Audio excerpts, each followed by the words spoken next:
Bonjour à tous, j'espère que vous allez bien. Bienvenue sur notre chaîne ME Florence, la chaîne des opportunités à l'étranger. Alors, aujourd'hui, nous avons deux étudiants qui ont bénéficié de la bourse du gouvernement italien, la bourse entièrement financée.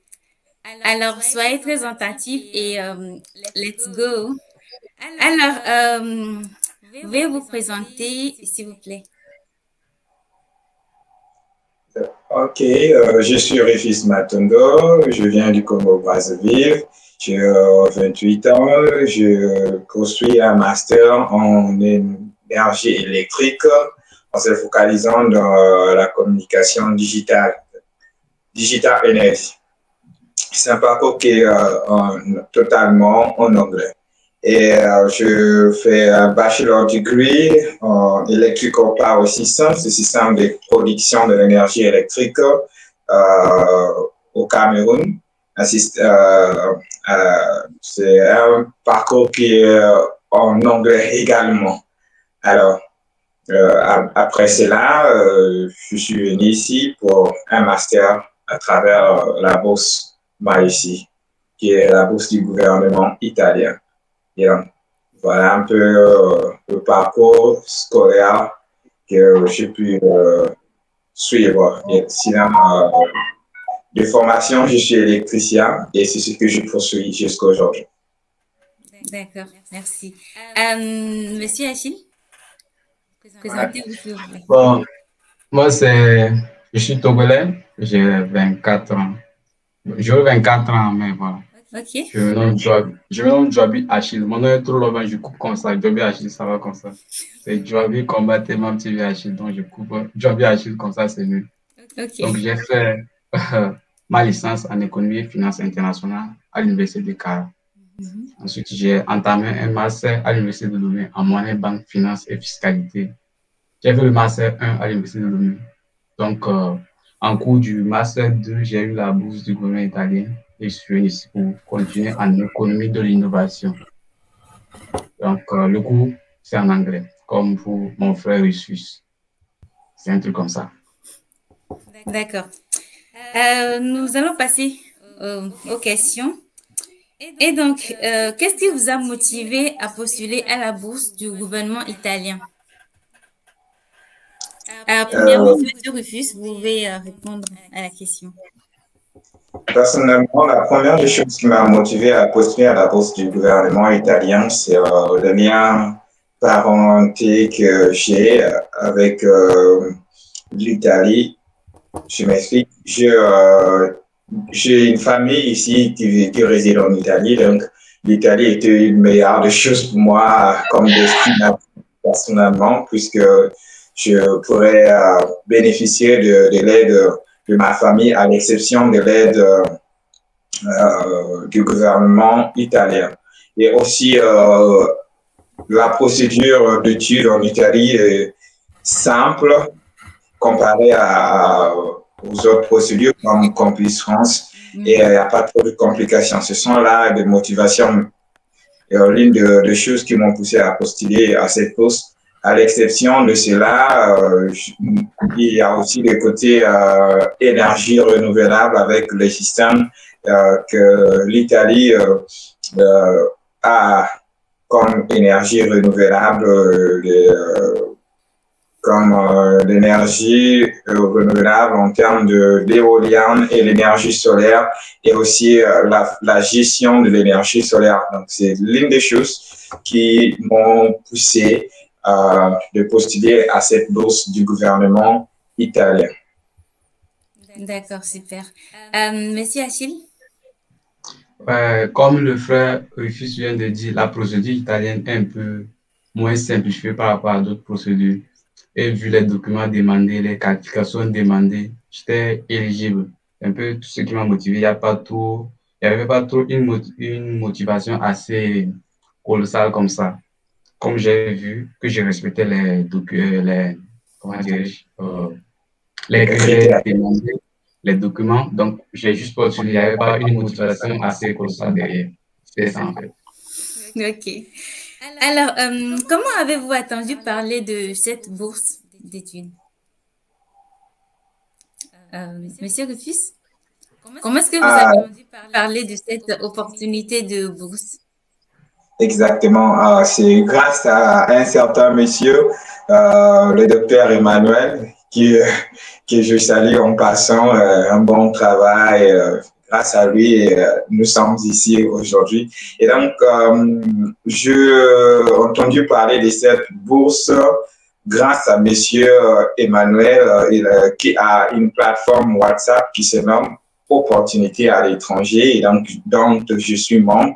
Et grâce aux connexions de monsieur Emmanuel, qui connaissait quelqu'un qui connaissait monsieur Emmanuel, et cette personne, elle réside au Congo-Brazzaville, donc elle a aussi un groupe WhatsApp pour étudier en France. Étant donné qu'on s'est changé, moi je lui avais demandé s'il ne savait pas d'autres groupes WhatsApp où on pouvait trouver d'autres opportunités. Et donc, il m'avait introduit à M. Emmanuel qui m'avait inséré dans son groupe. Donc, on ricochet.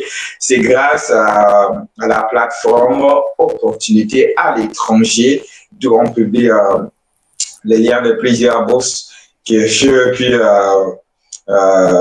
connaître c'est quoi cette bourse du gouvernement italien et que j'ai pu postuler. D'accord, merci. Monsieur Achille, comment avez-vous entendu parler de cette opportunité de bourse? C'est dans le même groupe, voilà. Et, j'ai intégré le groupe quand j'ai été accepté à l'Université de Lomé pour mon master. Oui. Il y avait des groupes pour le master, des filières. Donc, dans notre groupe d'économie, on nous a envoyé. J'ai juste vu le lien comme ça, j'ai intégré le groupe. Après tout, j'ai vu les bourses, j'ai postulé et tout et tout. C'est juste ça. Et c'est le même groupe, étudiant à l'étranger. Voilà, ok. Alors, quels étaient vos objectifs académiques et professionnels en choisissant l'Italie comme destination d'études? Professionnellement et académiquement, commençant par le volet académique, l'Italie de nos jours, bien que il ne soit pas à la tête des énergies renouvelables, mais l'Italie compte de nos jours un gros réservoir en termes d'énergie renouvelable.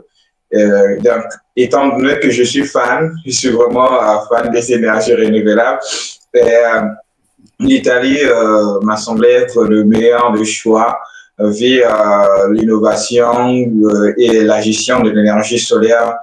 Partout en Italie, dans de grands édifices, ils utilisent de l'énergie solaire comme backup, c'est-à-dire le système de secours, et c'est comme une obligation,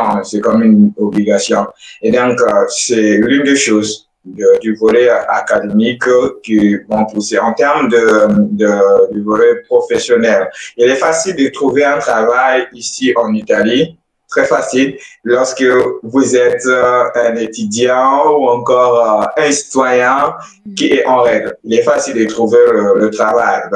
Il est aussi vrai que le meilleur du travail, ça vient petit à petit et au fur et à mesure que vous allez connaître les quatre coins de l'Italie ou encore de votre vie. Donc, du volet professionnel, en échangeant avec les professeurs que nous avons compris qu'il serait facile de trouver un travail ou encore un stage professionnel dans le domaine de l'énergie renouvelable ou encore dans le domaine du transport de l'énergie. Voilà pourquoi moi, personnellement, j'avais choisi l'Italie. Ok, Monsieur Achille, quels étaient vos objectifs académiques et professionnels en choisissant l'Italie comme destination d'études? Bon. Qu'est-ce que je vais dire? Vu que moi, j'avais pas comment je vais dire ça, des motivations assez colossales derrière. Moi, je fais l'économie. Et l'économie, qui dit l'économie, dit l'entrepreneuriat. Et mon parcours ici, c'est l'économie de l'innovation et l'entrepreneuriat. C'est un peu englobé, en fait. Donc, faire ça, c'est un peu comme, comment je veux dire, faire l'économie de l'innovation et l'entrepreneuriat, c'est comme devenir toi-même ton patron à la fin de tes études, en fait. Je sais pas si tu comprends. Ah, C'est pas donc, c'est ce forcément, que vous prévoyez après. ouais, un truc comme ça. C'est pas forcément fini, être, je sais pas, derrière quelqu'un, travailler comme professeur, je sais pas, être ton propre patron. Moi, c'est tout ce que je veux, en fait, tout ce que je veux, combiner l'économie et l'entrepreneuriat. C'est ça, en fait. Et ici, c'est plus facile de discuter avec les profs, Mhm. ils répondent vite, ils sont sociables, Ouais. ils répondent vite ici. Et lui dit que c'est un peu facile de trouver du travail ici en Italie. Bon, ça dépend des jobs. Moi, je n'ai pas trouvé de boulot, hein, mais lui, il a trouvé de boulot. Ça dépend des villes aussi. Moi, Ouais. à part le côté académique, professionnel, ici, ça me sert pas trop, puisque je ne parle pas trop l'italien. Voilà. Donc, c'est un peu un truc comme ça. Mais bon, j'espère que vous arriverez à trouver du travail après. Ouais, ouais, on essaie. On essaie. Alors, pouvez-vous décrire le processus de candidature à la bourse, monsieur? Ouais. Exactement. Le processus de candidature à la bourse se passe sur deux volets. Donc, le premier le volet, c'est l'inscription à la plateforme Story in Italy. C'est uniquement en anglais, je crois bien. Story in Italy, c'est le nom de la plateforme, à moins que vous puissiez à traduire la plateforme en français.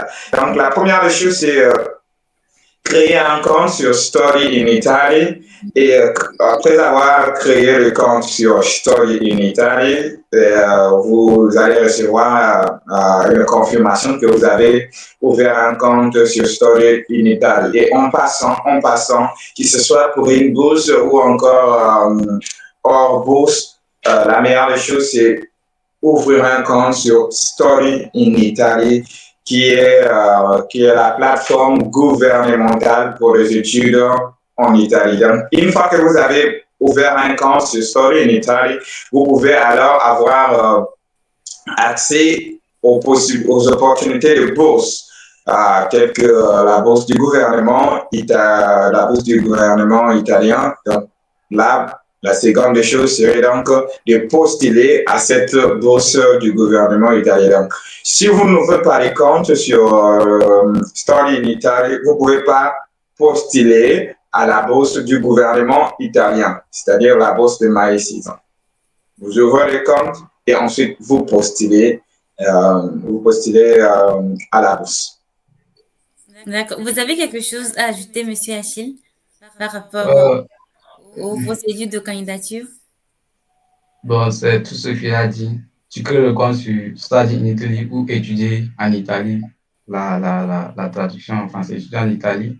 Comme il a dit, après tu confirmes par mail ton, ton, ton compte et ainsi de suite, comme il a dit.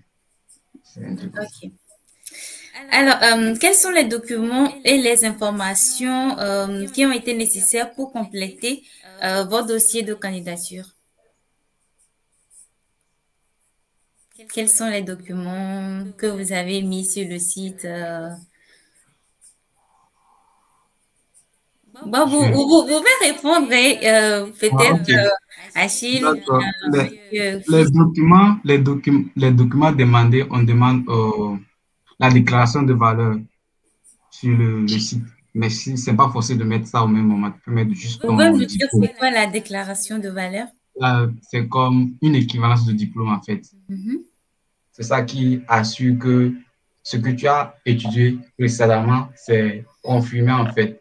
C'est conforme par rapport aux études en Italie. Mhm.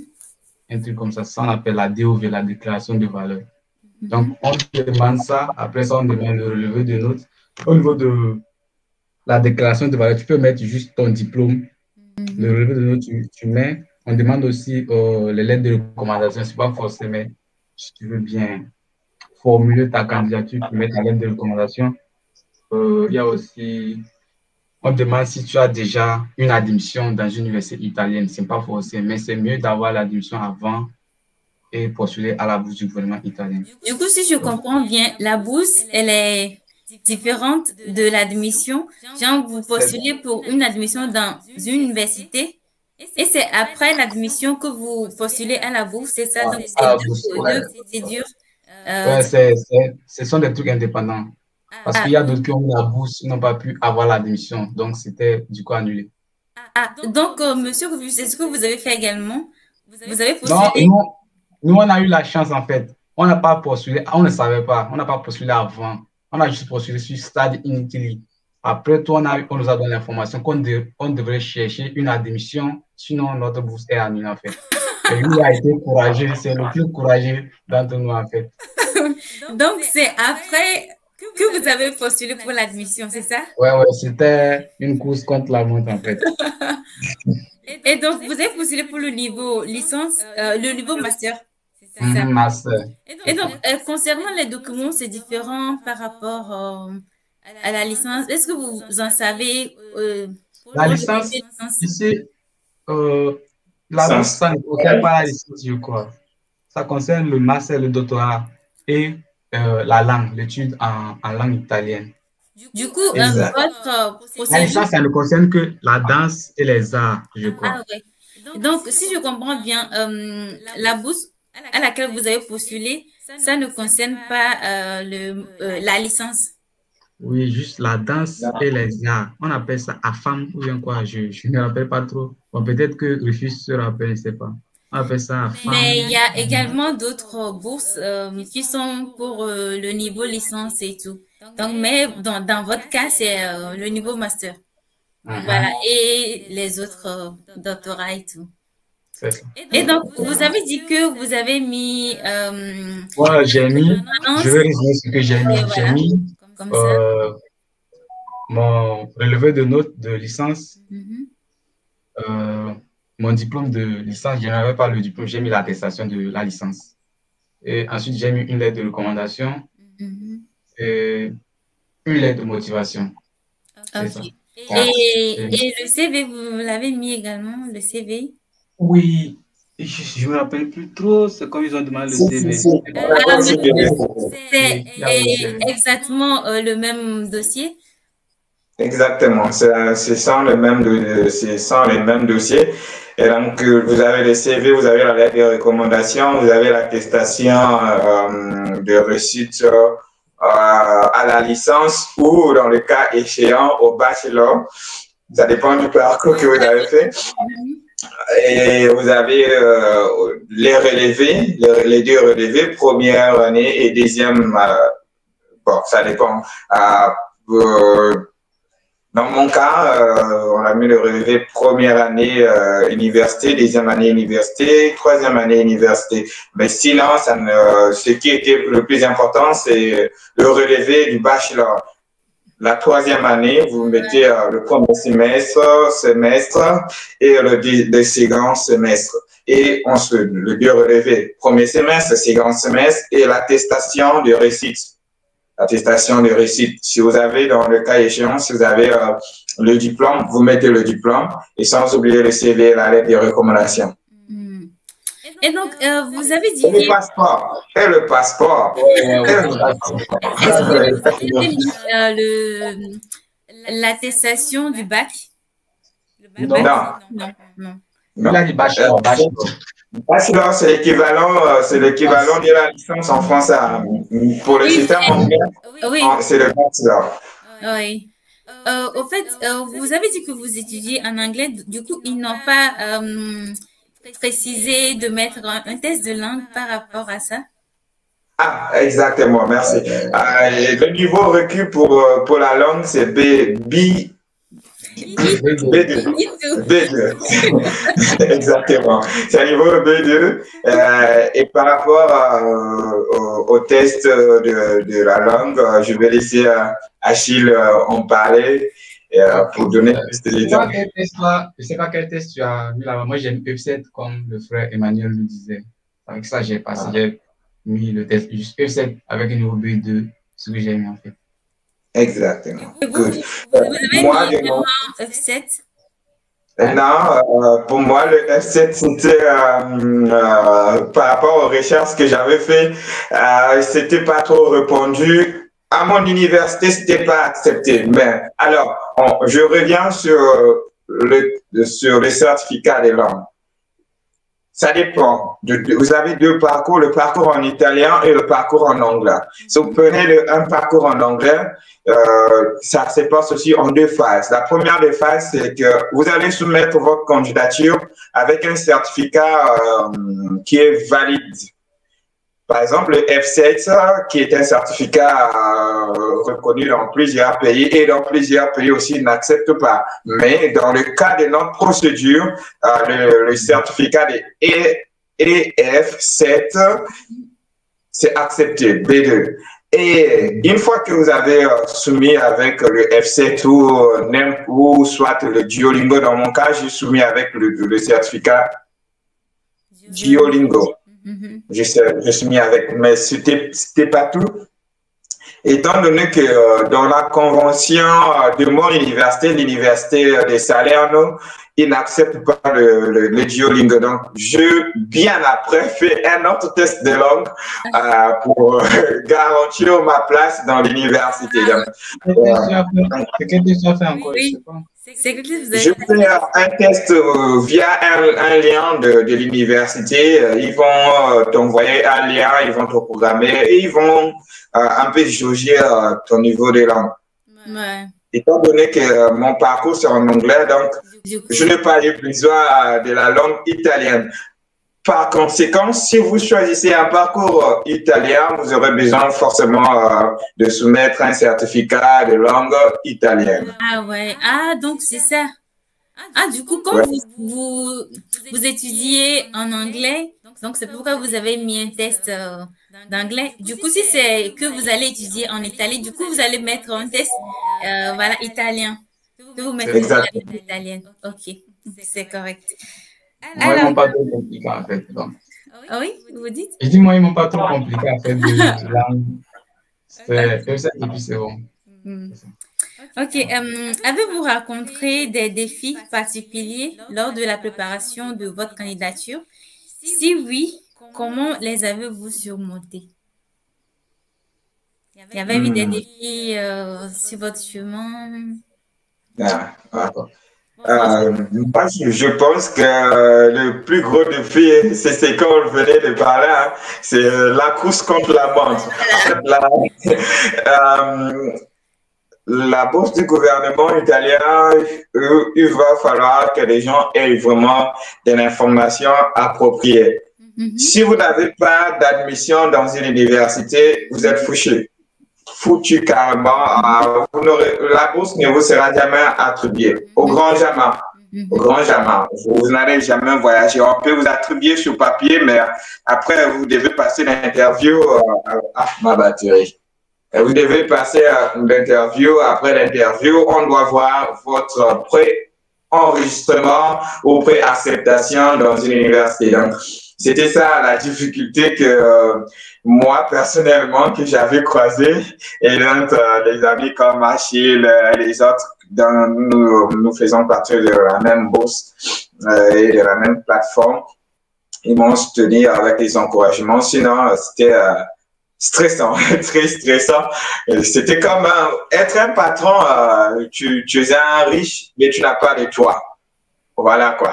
Donc, pour surmonter cela, j'étais entré en contact à plusieurs reprises avec mon université pour leur demander d'accélérer les choses. Et donc, j'avais aussi envoyé des lettres d'attribution de la bourse, puisque la lettre d'attribution de la bourse, elle était déjà là, confirmée.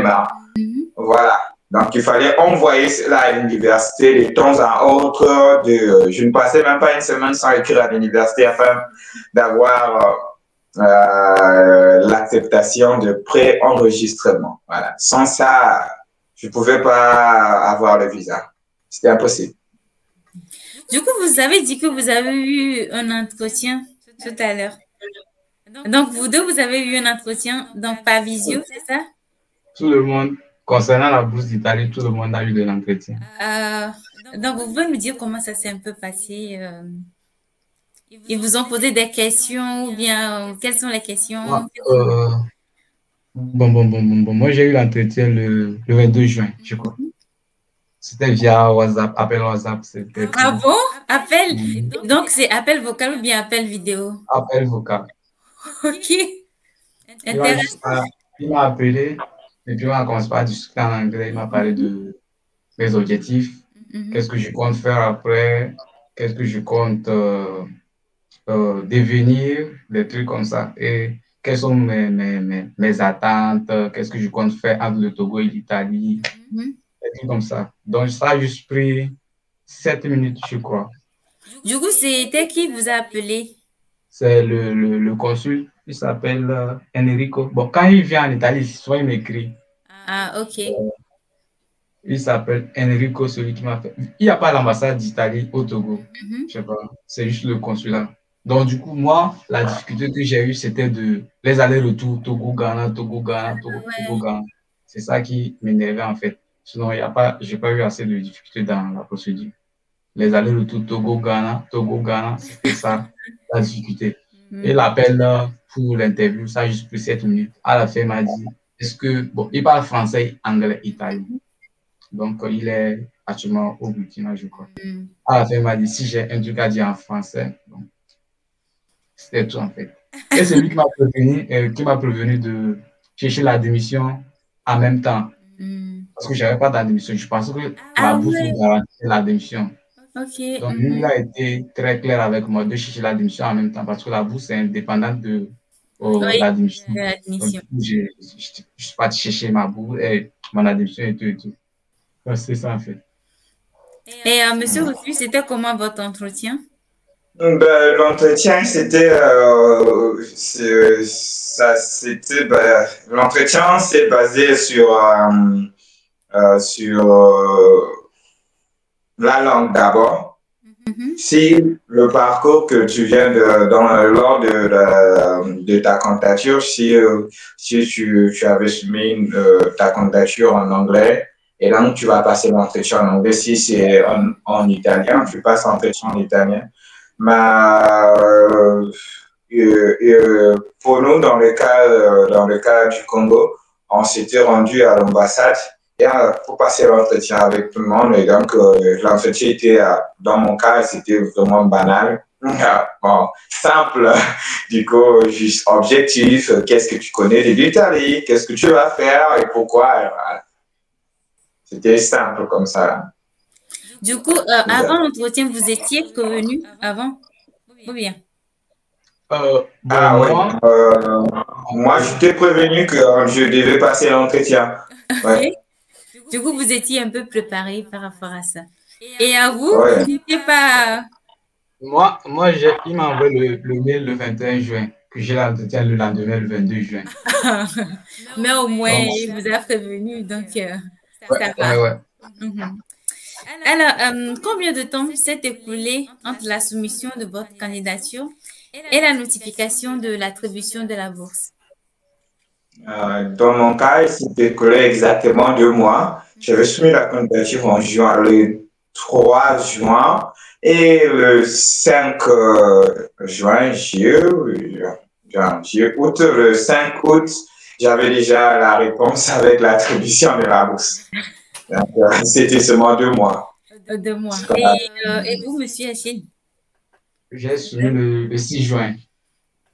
J'ai eu l'interview le 22 juin et la bourse en juillet, l'attribution de la lettre en août. Donc, juin, août, c'est, comment dire, le temps, les gars. Juin, Oui, août, ça fait juin. exactement comme monsieur Rufus, je pense que ça fait Ouais, 2 mois juste. c'est ça. Mhm. Alors, quels sont, selon vous, les principaux critères pris en compte pour l'attribution de la bourse? Bon, moi, je pense que c'est d'abord aussi le parcours académique. C'est très, je crois bien, le parcours académique et le résultat que tu as fait là du bachelor, par exemple, puisque tu postules pour le master. Et donc, c'était pas très spécifié quelle moyenne que tu devais avoir. En passant à avoir une très bonne moyenne lors de tes études, c'est toujours bien parce que ça te distingue de plusieurs candidats, quoi. Donc, s'il y a la moyenne et aussi les lettres de recommandation, ça joue vraiment sur la candidature. D'accord. Et vous, monsieur Achille? Moi, je pense que la lettre de motivation et l'aide de recommandation, c'est beaucoup plus axé là-dessus. Parce que quelqu'un peut avoir 12 et l'autre 16. Celui qui va avoir 12 va avoir la bourse. C'est-à-dire qu'ils sont basés plus sur la lettre de recommandation et la lettre de motivation.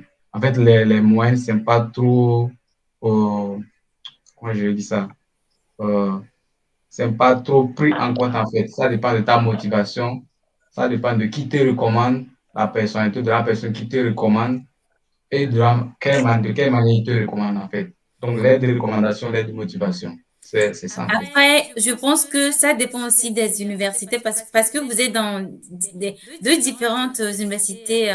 Du coup, il y a des universités qui veulent vraiment des motivations, qui choisissent. Donc, je pense que ça dépend aussi des... Là, ici, c'est de façon indépendante parce que la bourse est carrément différente de l'admission.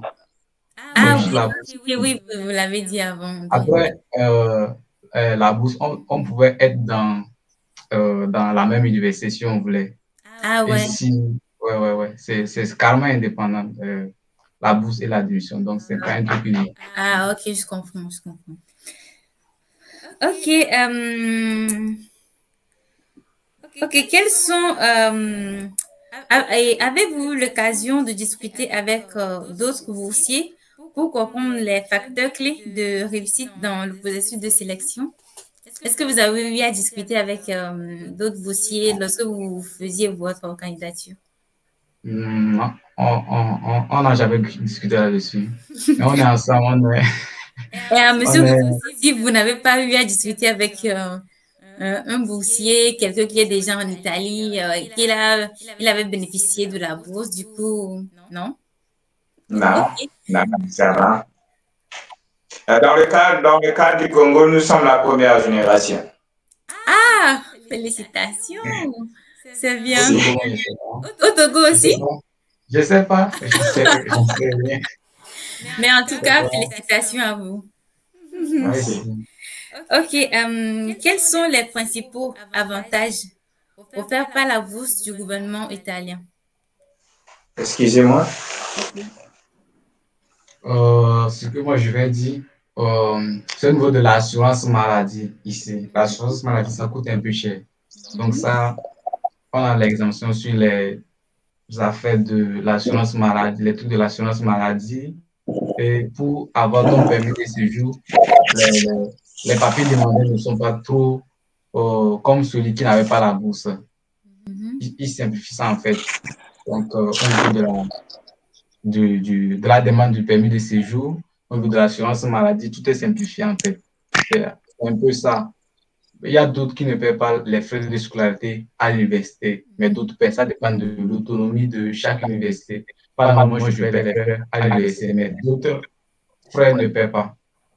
Et il y a un ami qui est dans une université privée. Là-bas, les frais de scolarité sont un peu énormes, mais il ne paie pas parce que l'État a cassé, je vais parler en anglais, putain. L'État a annulé ça. A annulé les frais de scolarité. Il ne paie pas les frais de scolarité, malgré que c'est une université privée, en fait. Je sais pas, ce sont un peu les avantages de la bourse, selon moi. Monsieur Rufus? Parmi les avantages, nous avons l'assurance maladie, comme vient de le dire Ouais. par Rachid. Mais il est vrai aussi que les frais de scolarité sont couverts par la bourse, mais pas immédiatement dans mon cas. Donc, c'est vraiment très indépendant. Hein. C'est très indépendant dans mon cas. Il fallait que je paye les frais de scolarité en sortant de l'argent de ma propre poche. Et après avoir payé les frais de scolarité, il fallait encore payer le droit à l'admission. Bon, en général, tout payé, puisque la bourse est venue un peu en retard. Bon, pas un peu en retard, très en retard, très en retard. Donc, dans mon cas, il fallait tout payer à l'université et ensuite être un étudiant régulier. Donc,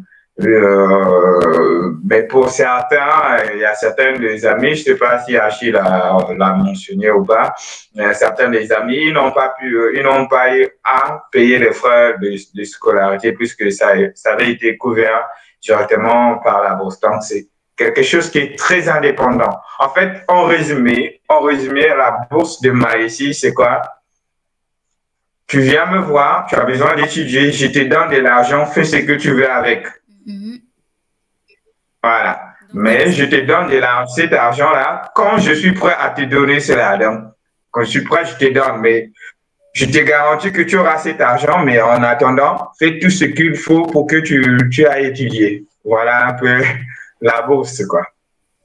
Donc, Du coup, ça c'est pour moi. Ça dépend de quoi? Si certains ont des scolarités qui sont... ça dépend de quoi? Ça dépend de l'autonomie de chaque université, en fait. Ah! Exactement. Donc, ça dépend. Vous payez... On a un ami qui est dans une université privée. Et il ne paie pas des frais de scolarité, en fait. Tu vois. Ah ouais. Je parle de il est dans une université privée. Que les frais de scolarité sont un peu colossales, mais il ne paie pas. Ça peut tourner dans les 15 000 euros, mais il ne paie pas. Zéro, il ne paie rien.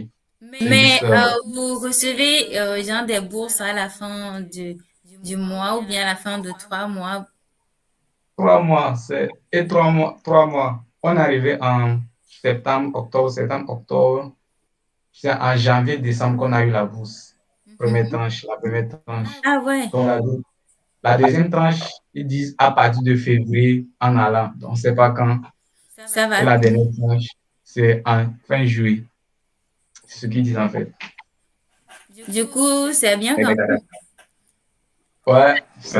Et je ne vous dis pas de me dire combien c'est, mais est-ce que ça vous permet de gérer des choses, de bien vivre? Ouais, ça va. Ça va. Je pense que chez nous, avant de quitter le Congo, on nous avait demandé de se préparer en conséquence, puisque étant donné le coût de vie en Italie, ce que nous gagnons ne peut pas couvrir tout. Ça ne peut pas tout couvrir en besoin.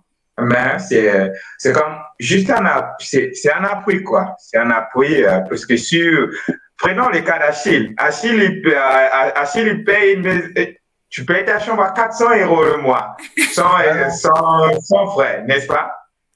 Non, avec tout est compris. Exactement. Donc, 10 mois, c'est déjà 4 000 €.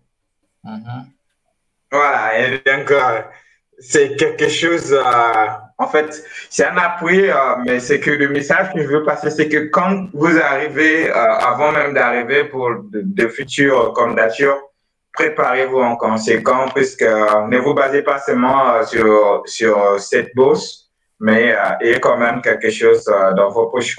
C'est très essentiel. Est-ce que vous pourrez avoir une idée que vous serez... Est-ce que vous pouvez savoir si vous serez...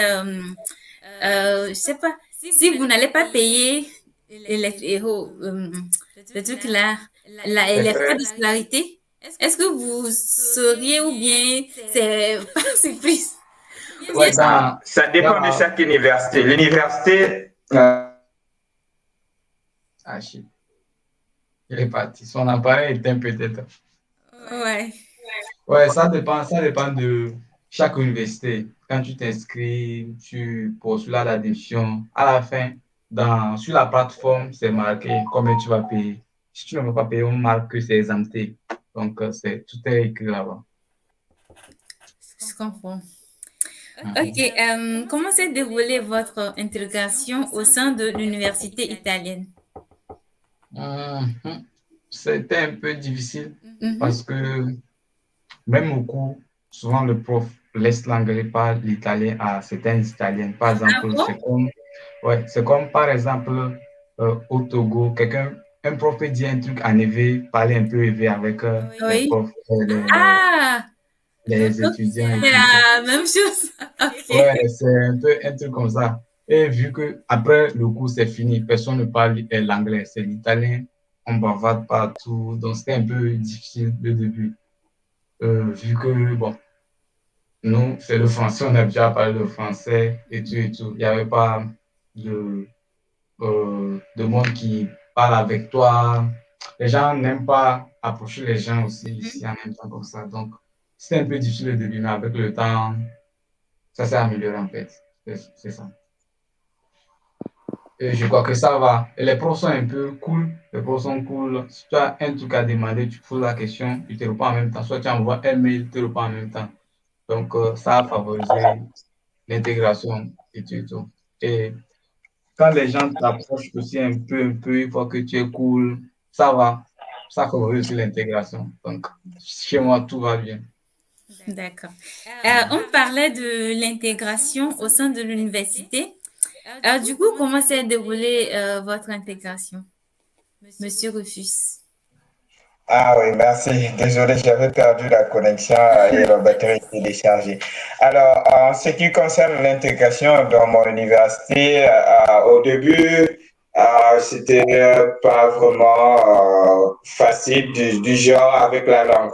Parce que certains des cours, bien que le programme soit en anglais, c'était carrément difficile du genre que les professeurs ne parlaient pas anglais, ils parlaient seulement la langue italienne. Donc, il fallait causer avec eux et négocier du genre avec les amis à l'école, des collègues, pour que le cours se déroule en anglais.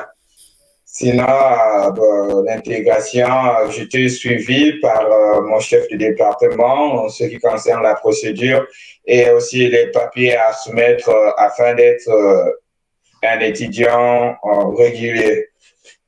Sinon, c'était pas trop difficile. Hein. Ils sont ouverts d'esprit. Oui. Ok. Quelles ont été les principales différences que vous avez remarquées entre le système éducatif italien et celui de votre pays d'origine? Ok.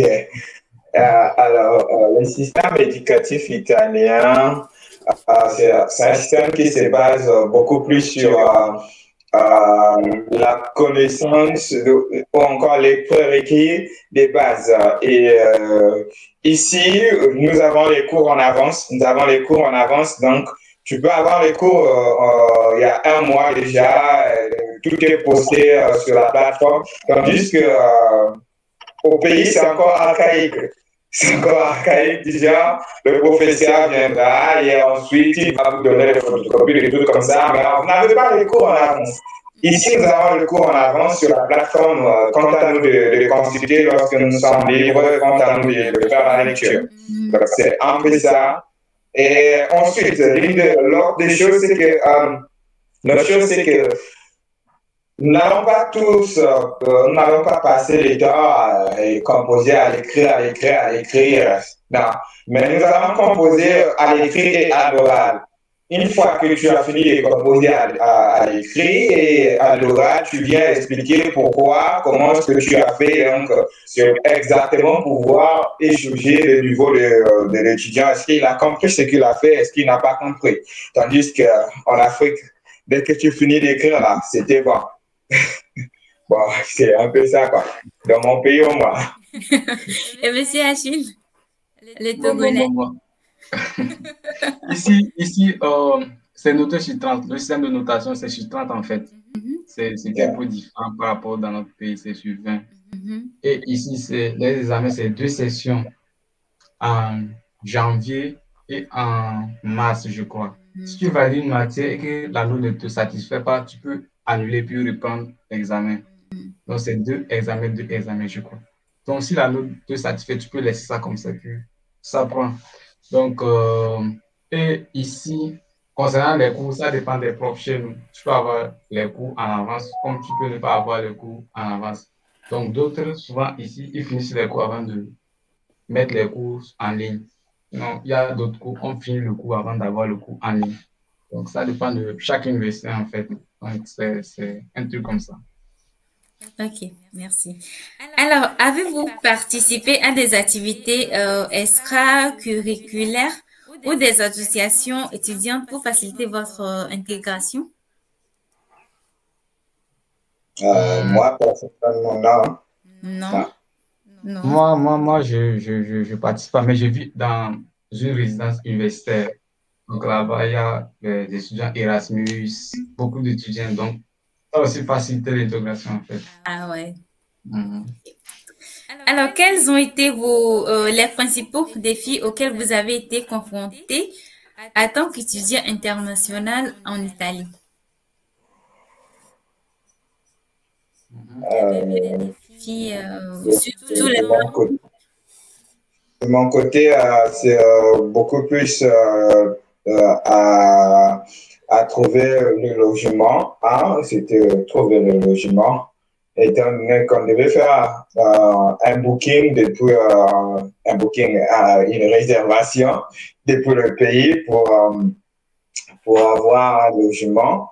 Ou Mhm. encore, l'autre solution était d'avoir un logement auprès de l'université, c'est-à-dire dans le campus. Mais il fallait donc soumettre la candidature avant même d'être intégré ou encore avant même d'être officiellement étudiant de l'université. Donc, comme tu dis, mais en fait, de compte, c'était un peu, ça s'est avéré faisable sur Internet en cherchant le logement. La raison des choses, c'était avoir le permis de séjour, la carte de résidence et aussi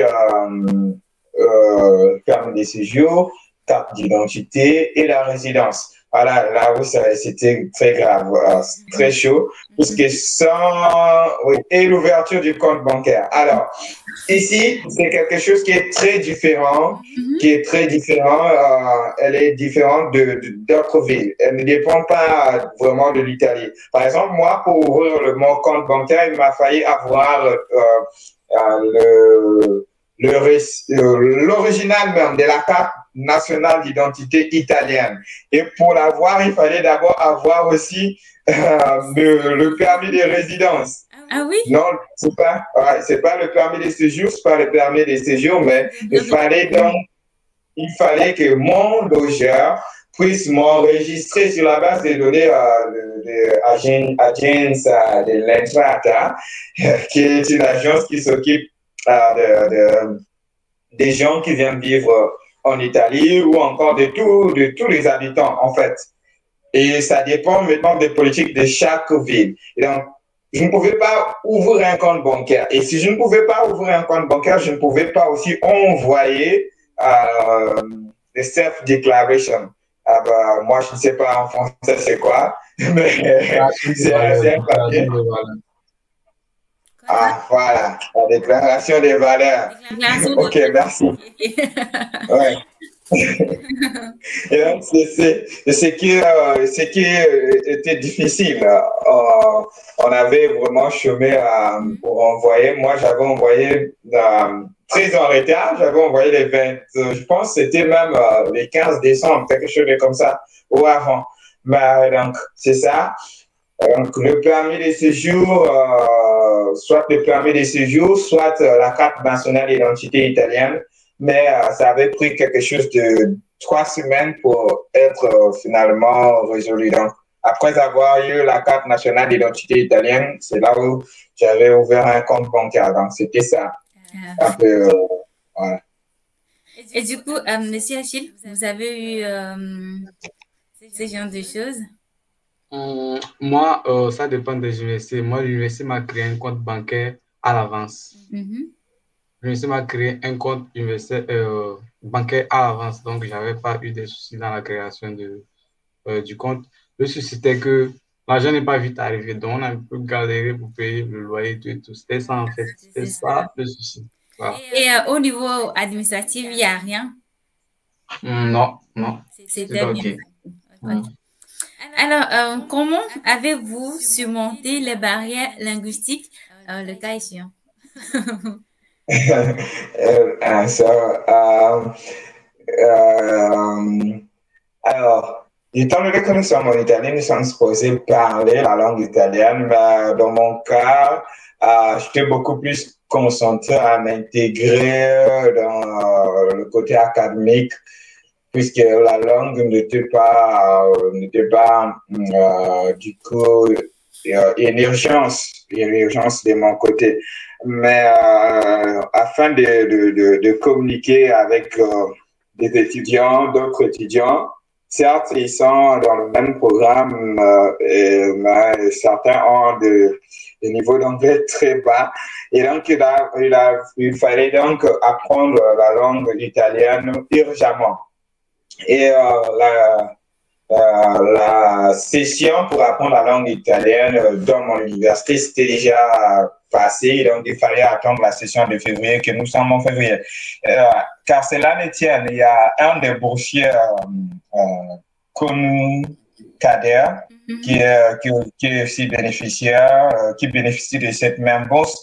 Et donc, quand je suis arrivé 2 mois après, je ne parlais rien, je ne parlais même pas la langue. En fait, je me suis mis à apprendre la langue seulement en janvier. Seulement en janvier que je me suis mis à apprendre la langue parce que je devais trouver un petit boulot. Voilà. Et donc, il y a la possibilité, l'avantage d'ici, c'est qu'il y a une possibilité d'apprendre la langue italienne sans l'apprendre à l'université, sans aussi payer. C'est-à-dire, il y a un organisme qu'on appelle le Centro Provinciale per l'Istruzione di Adulti. Alors, c'est le centre provincial pour l'instruction des adultes, qui est une combinaison quand les étrangers viennent, on les envoie là-bas si vous n'avez pas de quoi aller apprendre dans des centres privés ou dans des écoles privées. Vous allez là-bas, vous ne payez rien. Vous payez absolument rien. Et donc, vous allez pour n'importe qui aimerait apprendre la langue italienne, étant en Italie, dans toutes les villes, ces centres existent et c'est gratuit. Donc, c'est je parle en français, C-P-I-A. Tipia. Partout, ça se trouve. Et aujourd'hui, je communique facilement avec les clients dans mon travail et je communique aussi facilement avec la société facilement parce que j'apprends la langue. Mais voilà, sans ça, il est vrai que dans des villes un peu reculées ou qui ne sont pas aussi grandes comme Rome ou Venise ou Milan, et ainsi de suite, il est difficile de trouver des gens qui parlent vraiment la langue anglaise. Ok. Alors, Monsieur Achille, vous avez eu des barrières linguistiques? Ouais. Mais ici, à la résidence, tout le monde parle anglais. Donc, c'est un peu que je sorte pour payer un truc qu'on ne parle pas l'anglais là-bas, que c'est un peu difficile. J'étais parti pour le permis de séjour. Là-bas, on ne parlait pas l'anglais. J'ai un peu galéré là-bas.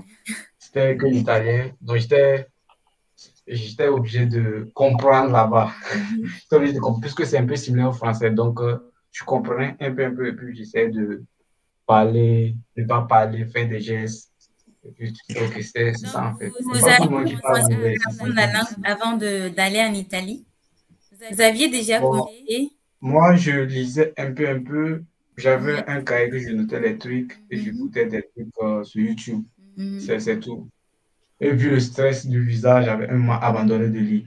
Donc, c'est ça. Et au niveau académique, vous n'avez pas eu de barrière, par exemple, au premier cours, ou bien vos cours se font uniquement en anglais? C'est en anglais. Quand on a eu un prof américain, lui, son accent était tellement difficile à capter. Donc, le premier cours, ça va carrément. Je l'avais dit, ça va carrément. Vous n'avez pas eu de difficultés? Non, personnellement, non, je n'ai pas eu de difficultés, sauf un conseil en passant que je donne pour ceux qui ont mis du temps vraiment à la maison avant de recommencer encore ou de poursuivre les études.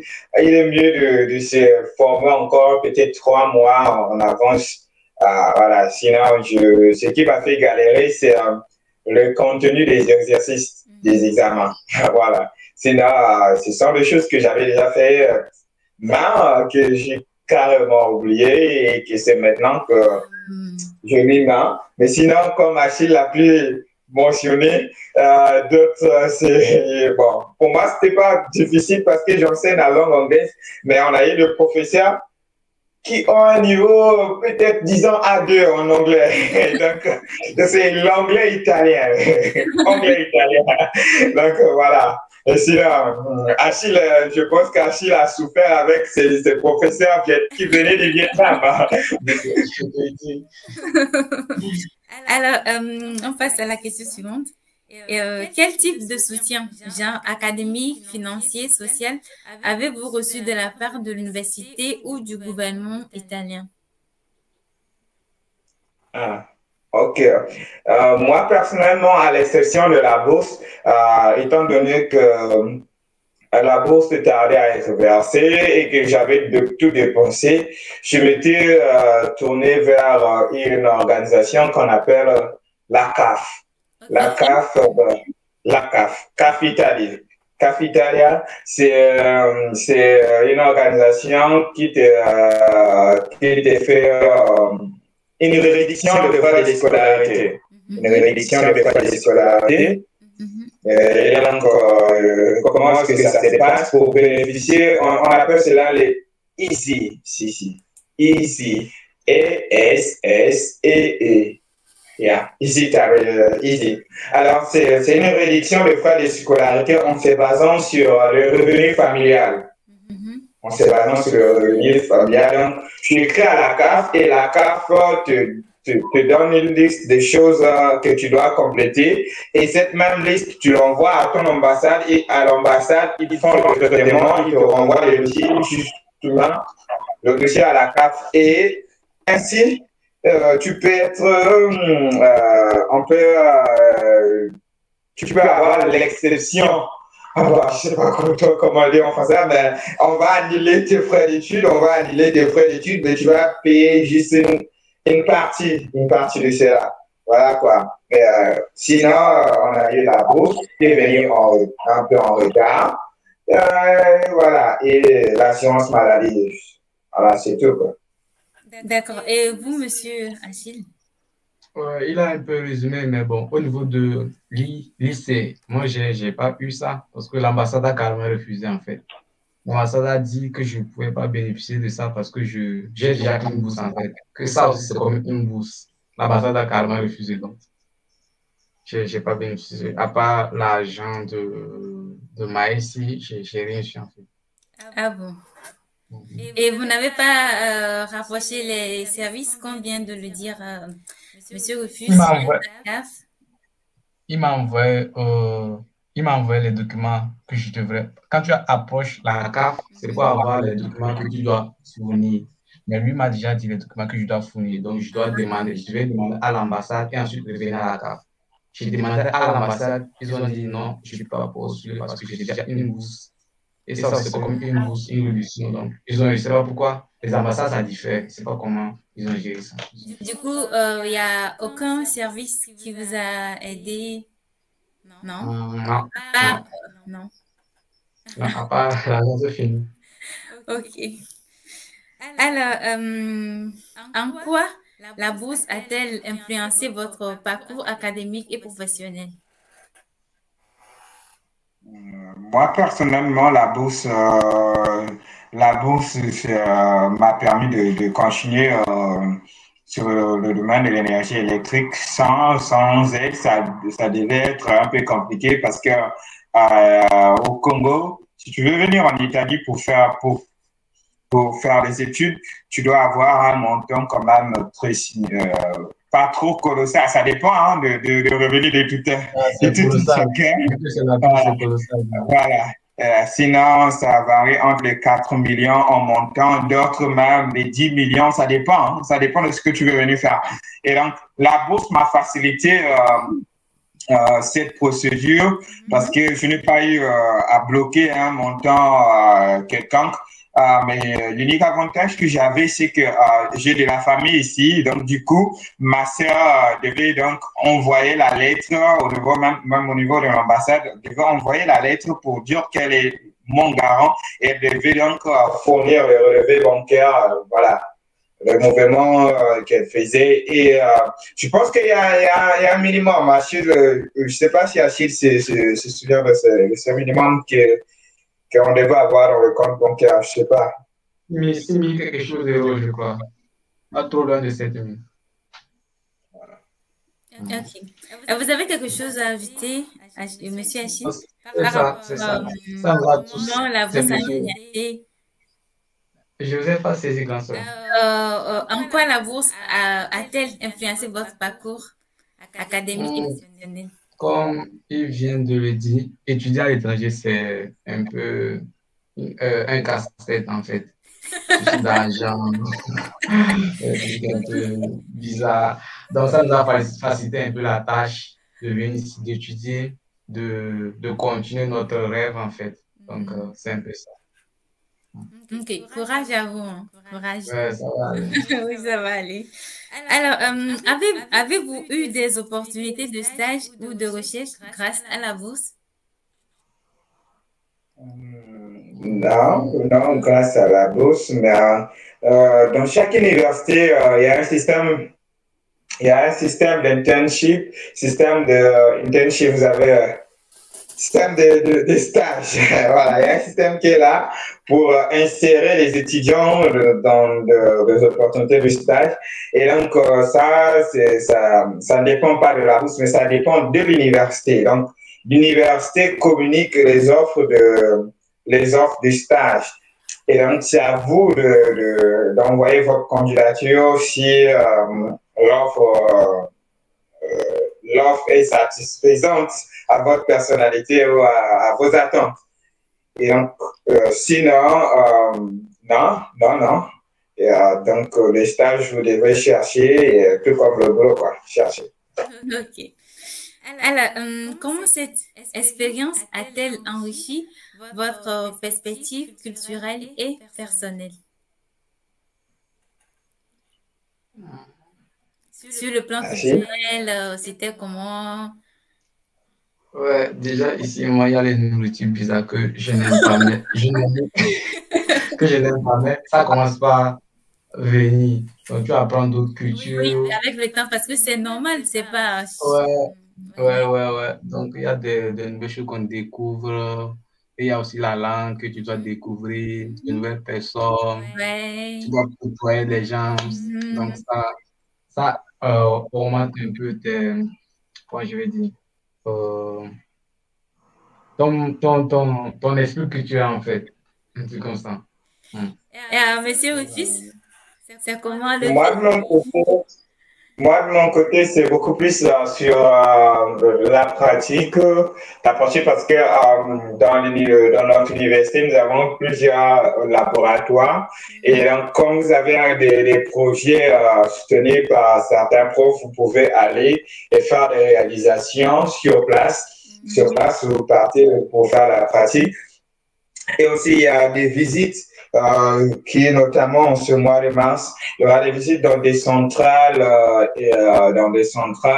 énergie renouvelable, et notamment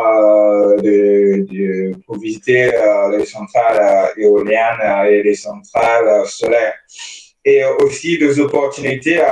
Ce qui est aussi bien, c'est que la plupart de nos profs sont des gens qui travaillent dans de grandes sociétés. Donc, une fois que vous avez des relations normales où vous étudiez bien, ça peut vous ouvrir des opportunités. Ils peuvent vous donner des tuyaux à comment postuler à ces entreprises-là. Et aussi la langue. Aussi l'échange culturel, par exemple. Il y a des semaines et ces semaines, ça va continuer. Nous sommes en train de poursuivre un programme approfondi sur la langue et la culture italienne. Bon, c'est beaucoup plus basé sur la langue, quoi. Et donc, ça nous permet, une fois que nous aurons fini ce programme, de mieux aborder des thèmes, mieux interagir avec des profs. Parce que quand vous parlez la langue du prof, En fait, moi, je sais que quand on parlait la langue du prof, c'est les profs qui encore vous expliquer plus que ce qu'ils pouvaient expliquer dans la langue anglaise. Et donc, ça facilite, excusez-moi pour le français, en tout cas, comprenez. Alors, donc, ça rend les choses faciles, et aussi quand vous allez passer des entretiens, pour ce que je ne vais pas encore passer, puisque le boulot que je fais, ça n'a pas demandé d'entretien, mais ça va aussi vous permettre de passer facilement l'entretien dans le cadre où vous aurez un boulot où vous allez passer l'entretien. C'est quelque chose de merveilleux et aussi ça nous permet aussi de visiter l'Italie dans sa grandeur, et de négocier des prix et des choses comme ça. Voilà, quoi. Ok, d'accord. La question suivante, quel conseil donneriez-vous aux étudiants qui envisagent de postuler à la bourse du gouvernement italien? Oui. Moi, ce que je vais dire, il y a d'autres qui ont eu la bourse qui n'ont pas pu venir en Italie ici. Que moi, je vais dire, si tu comptes postuler à la bourse, c'est en mai, on lance ça, je crois. Donc, il est temps de chercher l'admission à l'ESI et attendre la bourse, en fait. Donc, c'est le seul conseil que moi, je peux donner, en fait. Et à M. Rufus? Exactement. Pour nous, dans le cas du Congo, ça commence en avril. Le Congo, la bourse du gouvernement italien, le MAESI, voilà, les MAESI Scholarship, ça commence en avril. Voilà. L'admission, comme a si souligné Achille, l'admission est primordiale. Si vous devez même, c'est pas, il faut tout donner pour avoir l'admission. Sans l'admission, pas de bourse. 1, avoir l'admission. 2, se préparer financièrement. Sinon, vous allez venir manger des pâtes chaque jour, des spaghettis chaque jour. Dans les associations, il faut aussi que l'association vous accepte et que vous sachiez où trouver cette association. Voilà. Donc, financièrement, il faut se préparer par conséquent parce que c'est important. Est-ce que vous pouvez nous parler, bref, de l'admission? Comment est-ce que vous avez procédé? Comment est-ce que vous avez contacté l'université? Quels sont les documents? Sur la plateforme Study in Italy, là-bas, c'est marqué, tu choisis toi université en fait, que tu postuleras après la bourse. Donc, c'est un truc comme ça. Donc, du coup, moi, j'avais pris 3 universités, Bologne, Subria et Turin. Après la bourse, Bologne était déjà fermée, Turin aussi fermé, ça restait que Varese. Donc, du coup, je les ai contactés via mail. C'était via mail. J'ai lu le truc, c'était que tu dois postuler via mail. Et en fait, moi, j'ai postulé via mail. J'ai reçu ma lettre d'acceptation via mail. C'était aussi simple que ça. Bon, c'est la chance, en fait.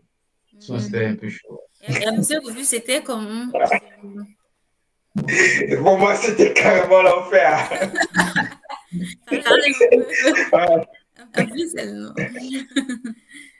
Pour moi, vraiment, c'était stressant, très stressant, comme je l'ai dit au début. En fait, j'avais la bourse, mais je n'avais pas l'admission. Et toute la majorité des universités avaient déjà fermé. Il ne restait que 2 universités. Une université, l'université des Salerno, mais qui tardait aussi à me répondre. Voilà, c'était les bons. J'avais soumis la candidature une semaine de la fermeture de la session d'admission. Voilà, donc c'était carrément compliqué et il restait une seule université et notre programme était en italien. Donc, Achille ne pouvait pas bien dormir et tous les autres, dont nous étions dans la même plateforme, en fait, j'ai dérangé tout le monde pour avoir l'admission. Sinon, personnellement, pour l'université de Salerno, j'ai soumis la candidature, j'ai envoyé les relevés des notes, l'attestation, le passeport, la lettre d'attribution de la bourse et quoi encore, le CV, la lettre de motivation aussi. Et donc, j'avais envoyé, du coup, ça avait pris, voilà, c'était pendant la période de vacances, donc ils étaient en vacances en fait. il ne pouvait pas me répondre. Donc, je devais attendre quelque chose de 1 mois encore. Et donc, du coup, moi, j'avais assisté à l'attribution des lettres des dossiers, mais moi, je n'avais pas eu la lettre. Je n'avais pas eu la lettre d'attribution puisque je n'avais pas d'admission. Après cela, le consul m'avait donné 1 semaine de préavis. Donc, sans cette admission-là, ma lettre, vraiment, je ne devais pas bénéficier de la bourse. Mais en fait, pour ceux qui croient en quelque chose, quel que soit ce que c'est, moi, personnellement, je crois qu'il y a un Dieu. Et ce Dieu-là, il avait changé la vie du consul. Et au lieu de me donner 1 semaine, c'est lui-même qui m'avait attribué la lettre. Il m'avait envoyé la lettre en avance parce qu'il avait su que j'étais bloqué de partout. Il m'avait envoyé la lettre en avance. Et après, c'était pas fini. Une fois que j'avais eu l'admission, non, c'était pas l'admission, c'est pré-admission. Il fallait que je passe encore un test pour être admis à ce programme-là. Donc, c'est carrément différent, hein. C'est carrément différent, ça dépend de chaque université. Chaque université ici en Italie a sa propre politique. Et donc, j'avais passé le test. Une fois que j'avais eu le test, c'était pas fini, il fallait que je passe encore un test de langue. Donc, c'était un processus très lent. En résumé, il faut se préparer en tous les axes. Et donc, l'admission précède la bourse ou bien la bourse précède l'admission? Ce sont des trucs indépendants. Tu peux faire comme tu veux. Tu peux avoir la bourse sans admission et puis tu ne viens pas en Italie, c'est fini pour toi. Donc, c'est des trucs indépendants. C'est à toi de gérer entre les deux en fait. Comme tu peux avoir l'admission sans avoir la bourse aussi. Donc, c'est à toi de gérer tes deux. Yeah. Okay. Alors, mais au moins, si tu as l'admission, si tu as l'admission, c'est quelque chose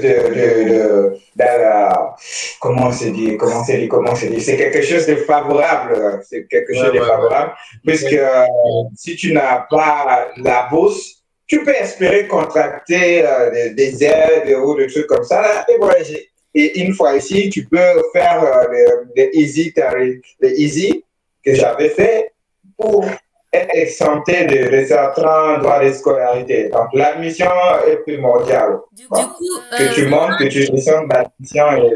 Du coup, avec la démission, tu peux toutefois venir avec tes propres frais, étudier. Ouais.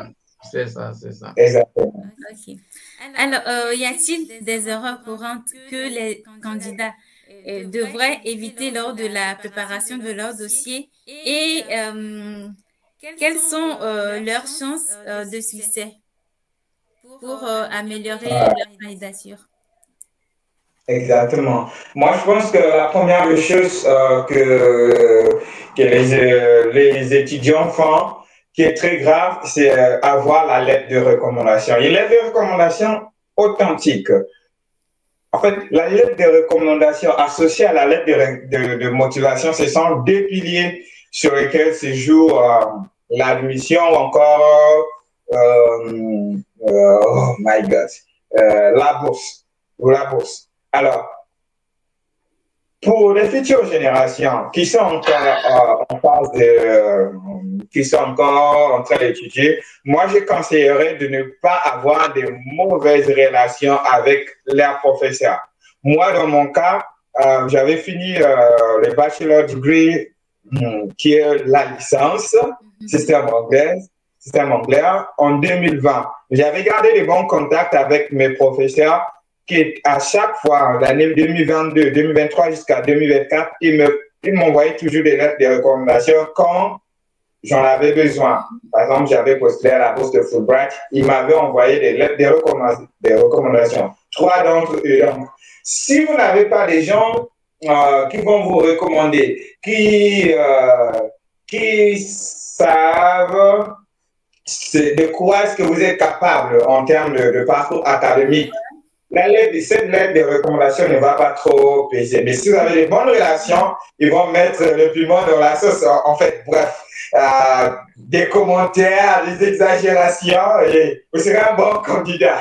Et aussi, certaines bourses il vérifie exactement si cette lettre de recommandation est authentique. On va contacter la personne et la personne doit répondre.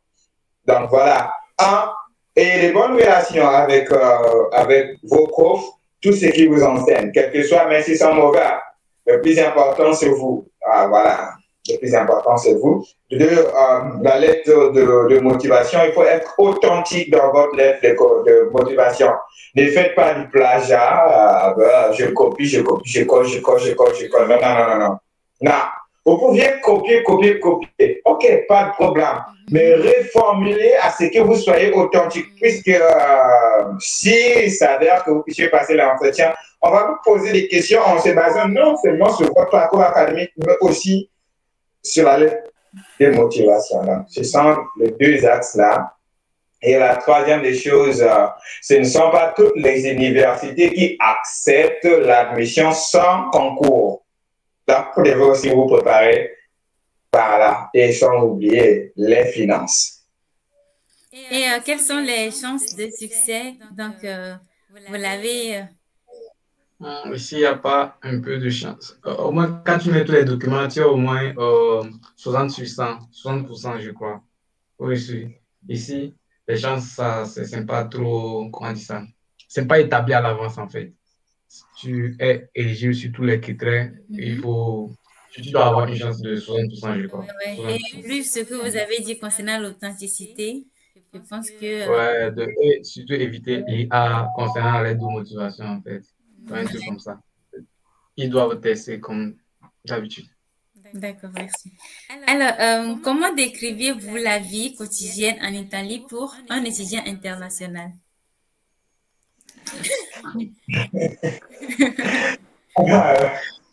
Moi, la vie en Italie, pour moi, personnellement, la vie en Italie, elle n'est pas aussi difficile ni aussi trop facile. Elle est équilibrée. Donc, ça dépend de d'où est-ce que vous avez atterri. Par exemple, on a certains qui ont atterri dans de mauvaises conditions. Mais moi, je voudrais dire aussi que depuis le pays, faites votre réservation d'où est-ce que vous devez habiter. Le logement. Ouais. Parce qu'il fait énormément froid. Par exemple, dans la ville où j'étais hier, dans la ville de l'un des boursiers, à Pescara, il fait sauvagement froid. Désolé pour l'expression, mais il fait très froid. Et donc, imaginez dormir dehors, c'est autre chose. Donc, la bourse, nous parlons de la bourse du gouvernement italien. Ce n'est pas que dès que vous allez arriver que vous allez avoir la bourse. C'est faux. Donc, si vous pouvez avoir déjà le logement depuis le pays, c'est très bien. Ça va vous permettre de venir éviter certains stress. Et aussi, comme vous avez le visa, vous pouvez partir n'importe où, mais vous ne pouvez pas faire des transactions si vous n'avez pas les comptes bancaires. Donc, vous serez libre de circuler partout, aller au cinéma, mais évitez d'entrer ivre. Voilà. Sinon, les gars, là, ils sont compliqués. Et mais c'est comment? Ouais, c'est cool. Vu que j'ai des amis de la part d'Erasmus, ça va. Bon, comment je vais dire ça? C'est pas trop stressant en fait, c'est pas trop stressant. Déjà qu'il y a un peu d'argent de maïs, bon, ça va. Même s'il n'y a pas de boulot. Vous sortez un peu, vous allez au cinéma les week-ends. Moi, si c'est pas, je vais pas au cinéma, si c'est pas le football. Après, on mange ensemble, on rigole, souvent on joue comment faire, ping-pong, on se divertit et tout. Manger, s'amuser, dormir, c'est le quotidien. Ok, alors la question suivante, quelles sont les meilleures façons de s'immerger dans la culture italienne? Il n'y a pas de que parler la langue. Quoi? La meilleure des façons, c'est de parler la langue, puisque tu vas te faire des amis, des connaissances, et voilà quoi. Parler la langue. Quand tu ne vas pas la langue, c'est un peu chaud quand tu ne parles pas la langue. Et c'est difficile d'avoir comment je vais dire, des amis filles, en fait, voilà. Ah bon? Ouais, je dis ça en général. J'espère que, voilà. Et Monsieur Rufus, c'est difficile pour vous aussi d'avoir des amis filles? Ou bien- Moi, c'est personnellement que je suis un peu timide, mais d'une manière générale, quand tu parles la langue, ça te facilite d'aborder n'importe qui. Par exemple, ça dépend de ce que tu veux faire avec. Et si il faut, dans le cas de Monsieur Achille, avoir des amis filles, oui, quand on parle aux Italiens, nombreux des Italiens ne parlent pas la langue anglaise, donc c'est difficile. Il faut carrément. Donc, c'est l'une des raisons pour laquelle, dès janvier, je me suis investi à apprendre la langue anglaise, la langue italienne et à parler. Voilà quoi. Ok, la question suivante. Avez-vous des recommandations sur les villes ou régions italiennes particulièrement accueillantes pour les étudiants internationaux? Ici, à Varese, ça va. Moi, je ne connais pas les autres villes. Ici, à Varese, c'est bien. Et puis, c'est pas loin de Milan. Ici, il n'y a pas trop de tracas, en fait. Ici, c'est bon à Varese. Je ne connais pas chez les autres, mais ici, c'est bien. Je sais pas, chez lui. Et je crois qu'à Pisa aussi, c'est un peu bien, puisqu'on a des amis à Pisa. Bon. Et, Ce que je... Oui, pour moi, ça dépend. Hein. Tout chacun a ses, à ses envies, ses intérêts. Mais sinon, pour ceux qui sont accros au mouvement, par exemple, moi j'aime suivre, si tu aimes suivre les matchs, aller à la plage, faire des choses comme ça, là, faut être dans les métropoles comme Milan, Rome, Venezia, ainsi de suite, quoi. Et si tu es quelqu'un qui est du genre un peu trop calme, tu n'aimes pas trop le mouvement et tu aimes là où il y a une diversité, moi je conseillerais Salerno. Salerno, c'est une très bonne place où être. Je suis très loin de Salerno, moi je suis à Avellino. À Salerno, l'université de Salerno, il y a foutrement des étrangers là-bas, de toutes les nationalités, toutes les couleurs, quoi. Et voilà, donc c'est une très bonne chose. Et à Salerno, il y a la plage. Il y a la plage qui est là-bas. Et donc, c'est quelque chose de bien. Et bon, l'avantage ici en Italie, c'est que tu peux être n'importe où et c'est facile d'aller aussi n'importe où. Ah, d'accord. C'est comme ça. L'Europe, c'est comme ça. Même en France, c'est comme ça. Exactement. Bon. Alors, comment avez-vous trouvé un logement en Italie? Bon, je commence. Moi, avant d'arriver, son ami, c'est mon ami, il s'appelle Kader. Donc, il m'a branché avec une camarade qui habite ici, qui est dans la même université que moi. Donc, arrivé, j'ai au moins séjourné chez elle au moins 3 jours, je crois. Ben, en venant à l'université, m'a envoyé un mail, puisque j'avais postulé à l'accommodation universitaire. L'université m'a envoyé un mail, comment réserver une chambre universitaire. Donc, je devrais venir habiter ici. C'était pas trop difficile pour moi, en fait. Donc, mais quand même, j'ai séjourné chez la camarade 3 jours avant de venir à l'université. C'est pas trop difficile à trouver une chambre. Pour moi, c'était pas trop difficile. Et Moi, je pense que ça dépend d'où vous atterrissez. Par exemple, à Pescara, dans le cas de notre ami, on parle beaucoup de lui parce qu'il a beaucoup donné dans le groupe KDA. Il a beaucoup donné dans le groupe, particulièrement pour les Congolais, mais aussi pour d'autres personnes, d'autres nationalités. Alors, donc à Pescara, c'est difficile pour KDA d'avoir un logement. C'est récemment qu'il vient d'avoir un logement. Je réitère encore, trouver le logement, debout les payer sur Internet, consulter. Et ce qui est bien, c'est que la réservation, quand vous faites une réservation, vous ne payez pas directement. C'est en atterrissant que vous payez. Vous payez en atterrissant. Vous payez en atterrissant. Et donc, moi, j'avais fait cette même erreur. en quittant le pays, je n'avais pas fait un booking, une réservation. Et donc, je suis arrivé, j'ai quand même caillé pour quelques heures avec le froid, mais gloire à Dieu, ma grande sœur était là pour me soutenir et voilà. Donc, j'avais failli dormir dans une église, mais enfin, en fin de compte, en fin de compte, j'ai Adieu. réussi à faire. En fait, le changement, c'est changement d'état. Tu sors de l'Afrique, tu arrives en Europe. En fait, ma mémoire était un peu bloquée, quoi. Ma mémoire était un peu bloquée, j'étais un peu stressé du fait qu'à l'université, il n'y avait pas de chambre pour moi, je ne pouvais rien faire, absolument rien. Et certains de mes profs qui étaient en train de faire ce même jour avaient essayé de contacter des connaissances voilà, les gens, hein. On n'avait rien trouvé, donc c'est en agitant, en restant calme, que j'ai tapé logement pour étudiants à Avenir. Donc, je commençais à avoir des offres, contacter chaque offre que je voyais, j'ai contacté, enfin, vers les 19h, le soir vers 19h, j'avais trouvé un monsieur qui avait répondu à mon appel, bien que je ne parlais pas italien, le monsieur parlait anglais, mais très bas. Donc, c'était comme du cinéma, quoi, comme du théâtre. C'est comme du théâtre, mais après, ma grande sœur, elle aussi, elle était allée chercher un logement afin que je puisse y habiter, mais elle n'avait rien trouvé quand elle était revenue. Comme elle parle italien, elle avait bien causé. Le monsieur est venu nous chercher, voilà. Donc, l'erreur des débutants, chercher chercher le logement pour le pays afin d'éviter ce stress, quoi. Personnellement, nous, on ne connaît personne dans cette ville.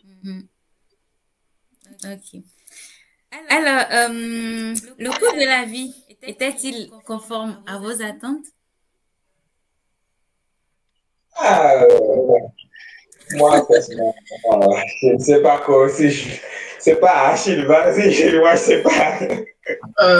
Ici, La vie là-bas, est-ce que c'est cher ou bien est-ce que c'est vivable? c'est moins, je vais dire que c'est moins, parce que il y a les boutiques africaines, je veux dire les boutiques Maghreb, comme la Tunisie, les Marocains. C'est un peu pas trop cher chez eux, mais les boutiques comme Carrefour Market, Lidl, ça, c'est un peu cher. Mais bon, quand même, les bonnes choses, c'est chez les Carrefour et les Lidl, mais c'est moins, ça va. Je sais pas, dans les autres villes, c'est comment, mais ici, à Valais, c'est moins, ça va. Et Monsieur Rufus? Bon, la vie n'est pas aussi chère que ce que l'on pense seulement. C'est quand on était habitué à consommer, ça a presque disparu. Moi, personnellement, les boutiques, comment je appelais ça déjà, Achille? Maghrébien. Ah voilà, les boutiques maghrébiennes, là, c'est cher. C'est cher pour avoir ce qui vient d'Afrique, c'est cher. C'est cher. Sinon, si vous êtes quelqu'un qui s'accommode beaucoup plus à la culture européenne, les pâtes, les pommes de terre, ainsi de suite, c'est bon. Ça, c'est bon. Et si vous voulez faire un peu de mélange, sachez que vous allez beaucoup plus dépenser en termes de nourriture et les logements aussi, c'est pas aussi cher ici dans la ville, mais ça dépend. Ça dépend des villes, puisque c'est une petite ville seulement. Voilà. Donc, c'est pas aussi grand. Les Togolais aiment beaucoup Aïmol, donc si quelqu'un veut venir, qui tiennent beaucoup d'haricots, c'est un peu cher ici, c'est beaucoup cher ici. Faut beaucoup prendre ça dans ta valise en fait. Le haricot, Oui. c'est juste. Alors, avez-vous des conseils pour gérer efficacement son budget en tant qu'étudiant en Italie? Vous qui êtes déjà sur le terrain, et donc quels sont les conseils que vous pouvez donner à quelqu'un pour bien gérer voilà, son Par argent?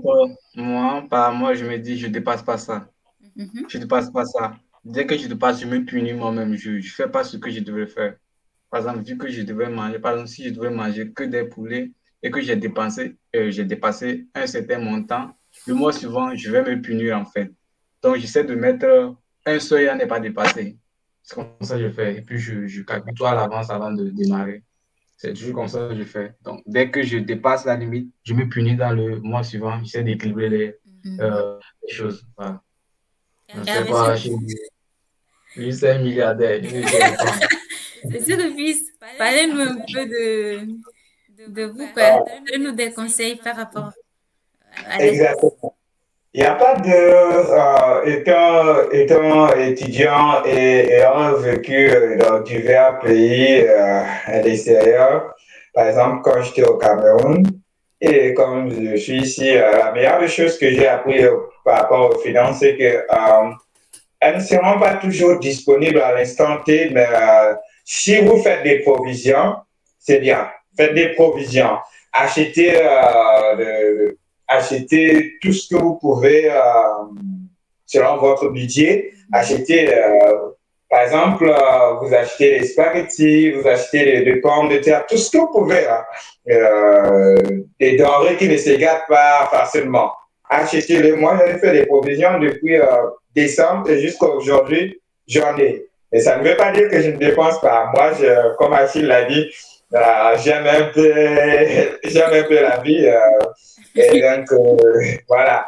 Sinon, pour mieux gérer son budget, vous devez faire des provisions et regarder par rapport à vos moyens et surtout quand vous ne travaillez pas encore.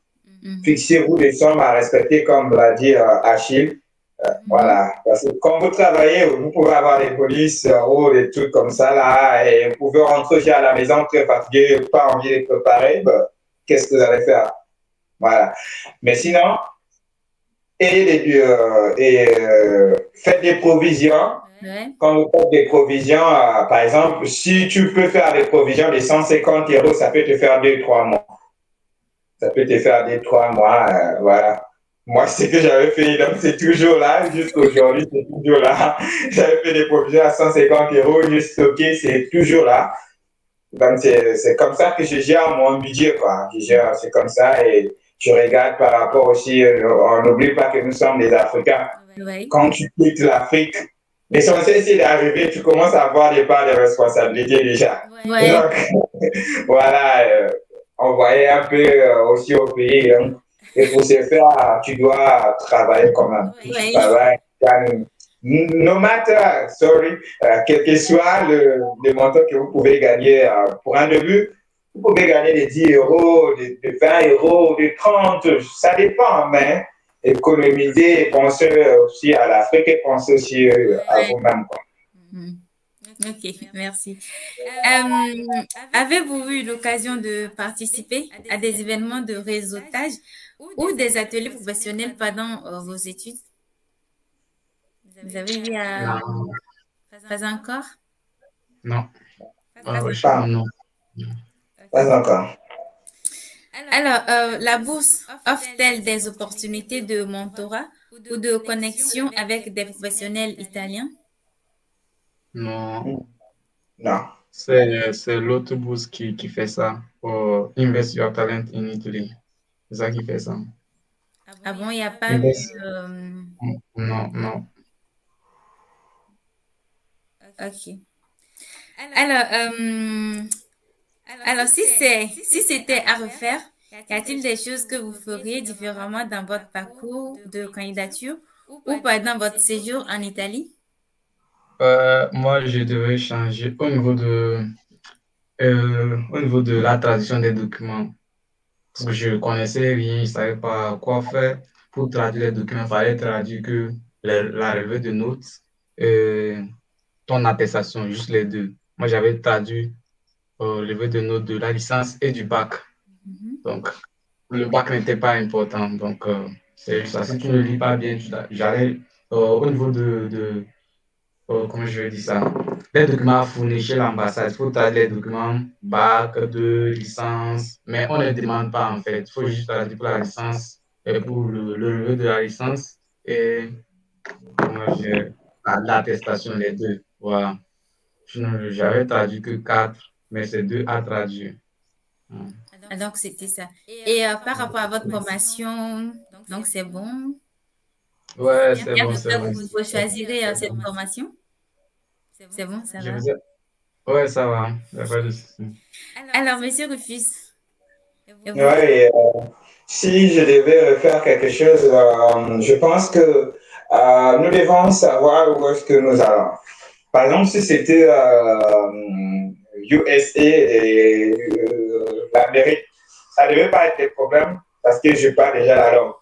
Mais Ouais. nous sommes en Italie. Donc, si tu pars en Espagne, il est mieux d'apprendre, de commencer à apprendre l'espagnol avant même d'entamer. Commence à apprendre. Même un niveau A1, c'est important, puisque le niveau A1, ça te permet déjà de savoir les bases. Donc, moi, si j'étais à refaire, j'essaierais d'apprendre la langue depuis étant chez moi, même via YouTube, il y a des vidéos gratuites là. Et aussi, bon, personnellement, pour mon cas, je n'ai pas eu à traduire quelque chose, puisque je fais un parcours en anglais et je continue un parcours en anglais. Il n'y a pas eu besoin de traduction pour mon cas. Ah, Sinon, il faut regarder qu'est-ce que... En fait, ayez la vraie information. C'est ce que vous devez faire. L'information. Ayez l'information fiable sur ce que vous devez faire. S'il faut contacter les universités pour demander ce que vous devez faire, contacter l'ambassade afin d'éviter les maux de tête, quoi. Voilà. C'est vraiment ça. d'accord, merci. Alors, quels ont été les moments les plus mémorables de votre expérience en tant que boursier du gouvernement italien? Ah, wow, pour ma part, c'est lorsque j'ai reçu la bourse, je me suis bien acheté l'ordinateur parce que j'en avais même pas. C'était la meilleure partie. C'est ce que je voulais dire en fait. C'est lorsque c'est tombé, c'est ça en fait. Ah ouais?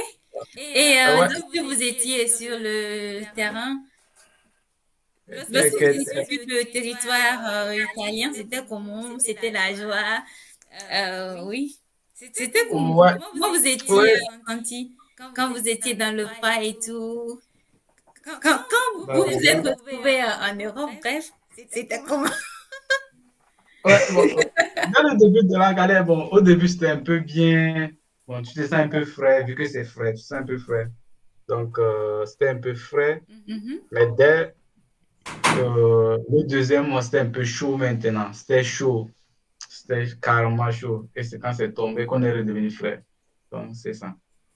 C'est tous les moments. Dès l'arrivée, tu te sens frais, tu te sens bien et tout. Mais après, la bourse n'est pas encore tombée. Évidemment, c'est un peu chaud. Donc, c'est un peu ça. Voilà. Oui. Je sais pas. Monsieur Rufus, ça va? C'était Ouais, comment? ça va. C'est, moi, ce qui m'a beaucoup dérangé, c'est le froid. Mhm. Le froid, pour moi, c'est, le froid, parfois, c'est insupportable. Mais sinon, en grosso modo, ça va bien, ça va bien. Avec, comme je l'ai dit, la facilité de la langue, la facilité de l'intégration et les choses s'améliorent, quoi. Les choses s'améliorent, on a galéré, mais ça va, ça va. C'est mieux. Et seulement à l'hiver, il faut se préparer, quoi. D'accord. Alors, quels sont vos projets après l'obtention de votre diplôme en Italie? Hmm. Moi, ici, la langue, je n'ai pas commencé par apprendre. Et puis, c'est un peu, je n'apprends pas la langue, j'ai un peu la paresse aussi. Moi, après l'obtention, bon, chez nous, il y a le programme de 12 diplômes en fait. Tu Mhm. fais une année ici et la deuxième année, tu fais ça en France, soit en Allemagne. Mhm. Donc, moi, je suis en train de poursuivre au programme de 12 diplômes. Ensuite, je Mhm. venir en France, terminer comme ça. Il y a beaucoup d'opportunités pour nous, les Français en France qu'en Italie ici. Donc, c'est un peu, moi, mon projet à court terme. À long terme, on verra bien. À court terme, c'est de quitter ici. Voilà. C'est pas... Et Moi, personnellement, je compte bien y rester peut-être une année encore. Comprendre exactement. Cette année, pour moi, c'est observer comment est-ce que l'Italie fonctionne. Et comme j'ai 2 ans ici, moi, je compte bien finir mon master en Digital Energy. Et en deuxième année, me focaliser sur les énergies renouvelables et travailler avec certains de mes professeurs par rapport à mon projet personnel que j'ai. En fait, j'ai besoin de faire une ferme indépendante qui fonctionne indépendamment du réseau électrique. Et voilà quoi. Et donc, pour cela, j'ai besoin de connaissances très fiables en énergie électrique et aussi d'avoir des partenaires à la langue qui font dans livestock production, c'est l'agroalimentaire, mais beaucoup plus comme voilà, qui font dans la production des poules ou des trucs comme ça, quoi. Voilà. Et en production animalière, voilà, la production animalière, voilà. Et donc, je reste en Italie et pour voir comment les choses doivent se passer. Et si pendant les vacances, essayer de voir aussi du côté de la France, comment est-ce que les choses se déroulent là-bas pour les jobs étudiants, des internships et un peu de cela. Sinon, je suis encore ici, personnellement, je suis encore ici je dois passer mes 2 ans et finir mon programme et ensuite on verra le reste, quoi. Du coup, après les études, est-ce que vous envisagez de retourner dans vos pays? C'est comme si vous étiez en train de demander à un guerrier de repartir dans le champ de bataille. Si la victoire n'est pas encore vraiment, si la probabilité de la victoire n'est pas forte. Non, non, non.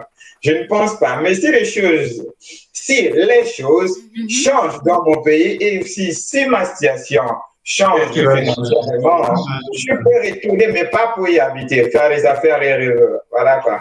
Revenir. Pour vous, monsieur Achille, c'est la même chose? Tu fais quoi? Hey. Il y a rien. Non, il n'y a rien au pays. Il n'y a rien au pays. Ouais, ça. On va s'en passer. On va faire la politique. On va s'en passer. On va s'en passer, c'est mieux. Alors, comment pensez-vous que cette expérience influencera votre future carrière?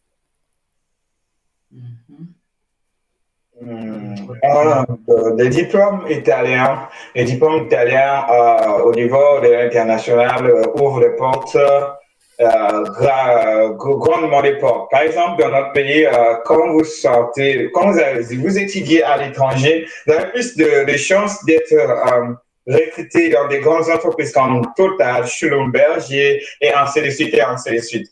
Donc déjà, étant donné que vous êtes diplômé des universités italiennes, alors ça vous donne une grande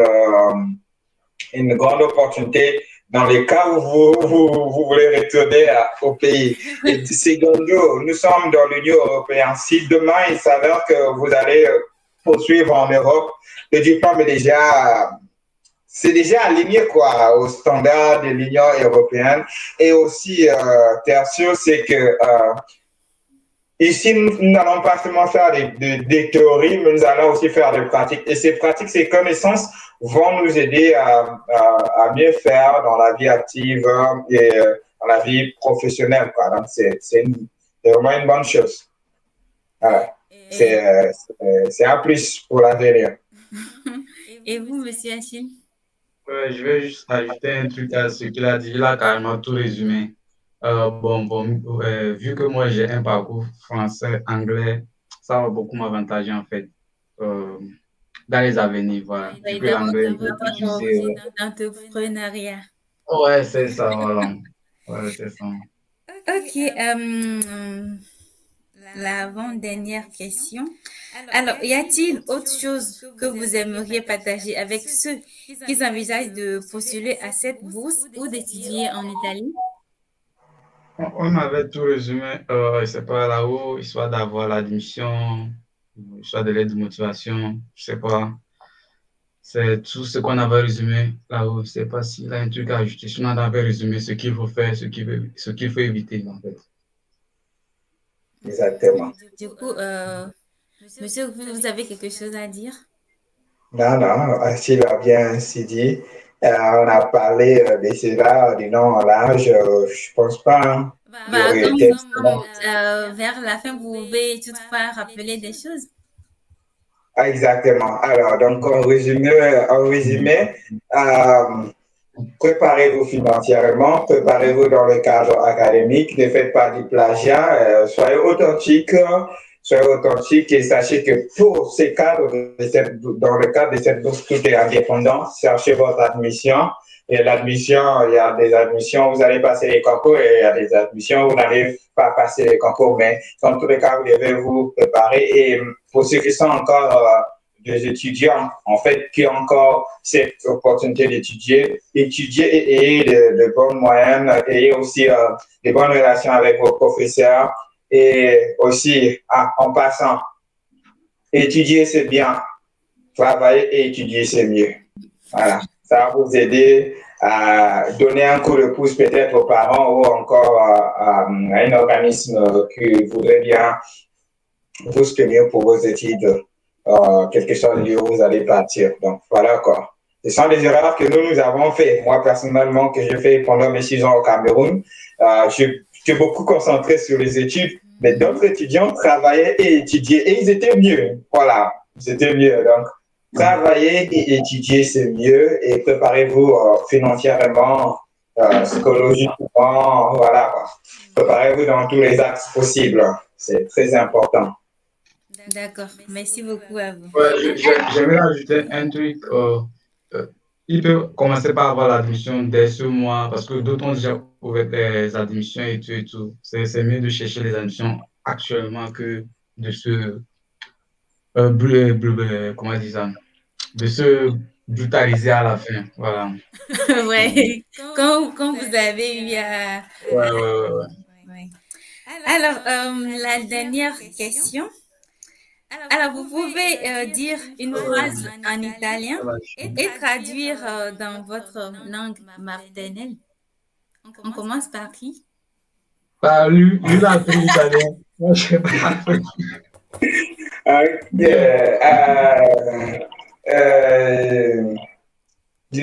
L'Italia è un paese che offerta e aiuta molte persone per studiare la lingua italiana e studiare all'università, ma è importante davvero una admissione o essere accettato in una università. Perché